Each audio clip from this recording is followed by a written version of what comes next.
વડોદરાના પ્રતાપનગરથી સોમા તળાવ તરફ જતા માર્ગ પર ચાલી રહેલા ડ્રેનેજ લાઇનના કામ દરમિયાન એક મોટી હોનારત થતા ટળી છે।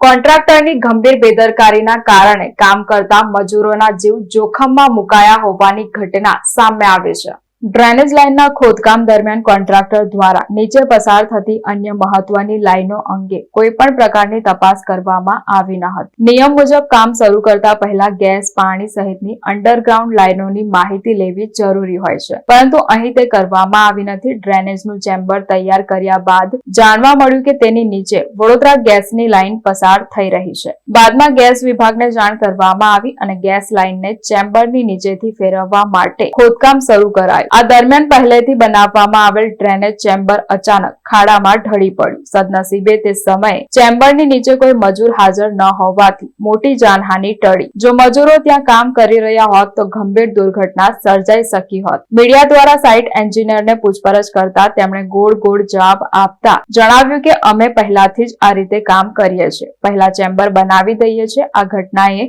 મોટો સવાલ ઉભો કર્યો છે કે શું વડોદરામાં કોન્ટ્રાક્ટરો આ રીતે બિનજવાબદાર કામ કરે છે? શું એન્જિનિયરોને ખબર નથી હોતી કે ક્યાં ગેસ લાઇન છે અને ક્યાં પાણીની લાઇન પસાર થાય છે? આ સમગ્ર ઘટનામાં તંત્રની બેદરકારી અને કામની ગુણવત્તા પર પણ પ્રશ્નચિહ્ન ઊભું થયું છે। ડ્રેનેજ પ્રોજેક્ટનું કામ ચાલે છે, એમાં એલામેન્ટમાં ગેસ લાઇન આવી હતી તો માણસ અંદર ઉતરીને જોયું તો ગેસ લાઇન હતી, એટલે તાત્કાલિક ગેસ ડિપાર્ટમેન્ટને બોલાવીને એને શિફ્ટિંગનું કામ હાથમાં લીધું છે। અમારું આ સિંકિંગ ચેમ્બર ઉતારવાનું, ડ્રેનેજ લાઇન નાખવાનું કામ ચાલે છે।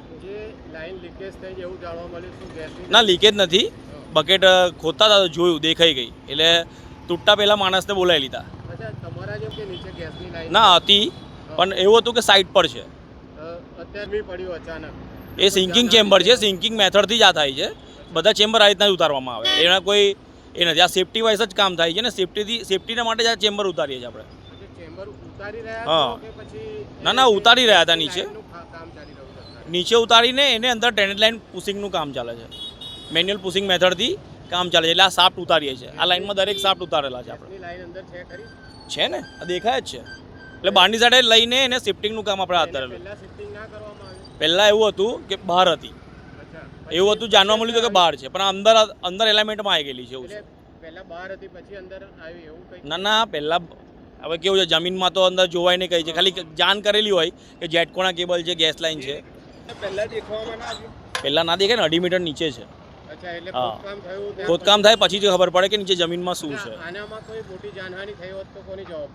જાનહાનિ ના થાય એટલે જ આપણે પહેલાં શિફ્ટ કરીએ છીએ। થઈ હોત તો કોઈની જવાબદારી ના હોય બાબુ, જમીનમાં શું છે તો ખોદીને જ આપણે જોતા હોય છે।